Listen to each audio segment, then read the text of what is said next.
نحمده ونصلي على رسوله الكريم اما بعد بسم اللہ الرحمن الرحیم السلام علیکم ورحمۃ اللہ وبرکاتہ۔ شرعی تقاضا پورا کرنے کے نہایت ضروری آداب۔ ہم بستری کے شرعی آداب کیا کیا ہے؟ ہم بستری سے پہلے کیا کرنا ضروری ہے؟ ہم بستری کے بعد کرنے والے ضروری کام۔ محترم ناظرین، جو آدمی نفس کی خواہش پوری کرتا ہے اس کا دل سخت ہو جاتا ہے، سوائے ہم بستری کے کہ یہ دل کو صاف کرتا ہے، اور اسی لیے انبیاء کرام نے کیا ہے۔ دوران مباشرت اگر مرد کا انزال جلد ہو جاتا ہو تو اسے چاہیے کہ چنے زیادہ کھایا کرے۔ مباشرت کے دوران مرد کا عضو ڈھیلا ہو جاتا ہو تو اسے چاہیے کہ مباشرت سے پہلے کچھ دیر سو جایا کرے، یعنی نیند پوری کر کے مباشرت کیا کرے۔ محترم ناظرین، پہلے ہم بات کر لیتے ہیں کہ شرعی تقاضا پورا کرنے سے پہلے یعنی ہم بستری سے پہلے کیا کرنا ضروری ہے۔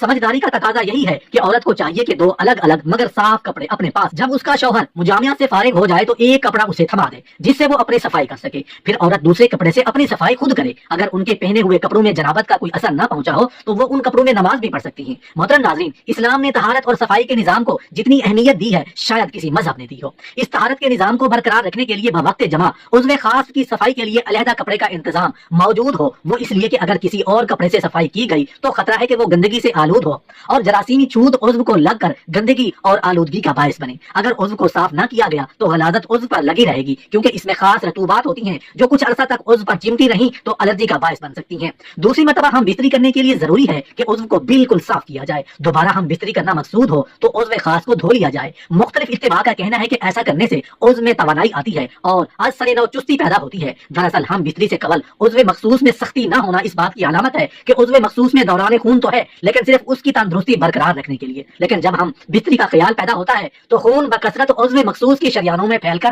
اسے پھیلا دیتا ہے اور سخت کر دیتا ہے۔ چونکہ دوران خون کی زیادتی کی وجہ سے عضو مخصوص کی حرارت بڑھ جاتی ہے اور بڑھی ہوئی حرارت منی کو پتلا کر دیتی ہے، اس لیے ایک ہم بستری کے کچھ وقفے کے بعد عضو کو دھو لیا جائے تو حرارت معتدل ہو جاتی ہے اور صورت انزال نہیں ہوگی، وقفہ بڑھے گا اور لذت بھی برقرار رہے گی۔ اگر ہم بستری کے وقت پیشاب کا شدید تقاضا نہ ہو تو خواہ مخواہ پیشاب نہ کریں، ورنہ عضو کا انتشار جلد ختم ہو جائے گا۔ مباشرت کا فطری طریقہ تو یہی ہے کہ عورت نیچے ہو اور مرد اوپر رہے، چنانچہ سارے حیوانات اسی فطری طریقہ پر عمل کرتے ہیں اور قرآن پاک میں بھی یہی طریقہ بیان کیا گیا ہے۔ اس کی صورت یہی ہو سکتی ہے کہ عورت چت لیٹے اور مرد کے اوپر لیٹے تو اس طرح مرد کے جسم سے عورت کا جسم ڈھک جائے گا۔ اسی طریقہ میں زیادہ راحت اور آسانی ہے، عورت کو بھی مشقت نہیں اٹھانا پڑتی، نیز اس تکرار حمل کے لیے یہ بھی طریقہ مفید ہے۔ شیخ الرئیس کے نزدیک جماع کی تمام شکلوں میں بری شکل یہ ہے کہ عورت مرد کے اوپر ہو اور مرد نیچے چت لیٹا ہو، کیونکہ اس صورت میں منی مرد کے عضو میں باقی رہ کر متعفن ہو کر اذیت کا باعث ہوتی ہے۔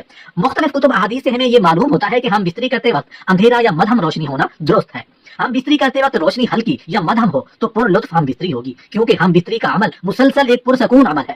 اس پر پرسکون عمل کے لیے پرسکون ماحول چاہیے اور وہ ماحول تیز روشنی میں یکسر ناممکن ہے، اس لیے ہم بستری کے عمل کو پر لطف اور کامیاب بنانے کے لیے ضروری ہے کہ یا تو بالکل اندھیرا کر دیا جائے یا مدھم روشنی کو اختیار کیا جانا چاہیے۔ عورت کا جماع سے قبل ٹھنڈے پانی سے استنجا کرنا اس کی شہوت میں اضافہ کرتا ہے۔ جماع سے قبل ٹھنڈے پانی سے استنجا کرنا انزال میں جلدی کا باعث ہوتا ہے۔ مزید برآں اس سے فرج میں تنگی اور لذت میں زیادتی ہوتی ہے۔ عورت جب جماع سے قبل پانی سے استنجا کرتی ہے تو یہ ہارمونز بہت کم ہو جاتا ہے، جس کی وجہ سے لذت جماع بڑھ جاتی ہے۔ عورت کی طاقت زیادہ اور انزال جلدی ہوتا ہے، جس کا فائدہ مرد کو پہنچتا ہے اور مرد بہت جلدی عورت پر قابل ہو جاتا ہے۔ عورت اس عمل سے بے شمار نفسیاتی امراض سے بچ جاتی ہے۔ جماع کے وقت عورت کے ایسٹروجن ہارمونز کی کارکردگی بہت زیادہ مؤثر ہوتی ہے۔ محترم ناظرین، اب ہم بات کر لیتے ہیں کہ شرعی تقاضا پورا کرنے کے بعد یعنی ہم بستری کرنے کے بعد کیا کرنا ضروری ہے۔ ہم بستری کے بعد کوئی مرغن یا شیریں غذا، انڈے کا حلوہ، گاجر کا حلوہ، شہد آمیز دودھ یا میوہ جات کا آمیزہ کھا لینے سے قوت بہا کم نہیں ہوتی۔ اگر کچھ بھی میسر نہ ہو تو تھوڑا سا گڑ ہی کھا لیں، مگر پاکی حاصل کرنے کے بعد ہی کھانا بہتر ہے۔ ہم بستری کے فوراً بعد ٹھنڈا پانی نہ پیئیں۔ عموماً لوگ ہم بستری کے فوراً بعد ٹھنڈا پانی پینا پسند کرتے ہیں، جو ہمارے جسم کے لیے بہت ہی نقصان دہ ہے، کیونکہ اس وقت انسان کا جسم بہت ہی زیادہ گرم ہوتا ہے۔ اس وقت مرد ہو یا عورت دونوں کے جسم میں حرارت بہت زیادہ ہوتی ہے۔ اگر ایسے وقت میں کوئی بھی ٹھنڈے پانی کا استعمال کرتا ہے تو اس کو دمہ یعنی سانس کی بیماری ہونے کا خدشہ ہوتا ہے۔ عموماً اکثر ہم گرمی میں دھوپ سے باہر سے گھر آتے ہیں تو بزرگوں کا کہنا ہے کہ پسینے میں پانی مت پیو، پسینہ سوکھنے کے بعد پانی پینا۔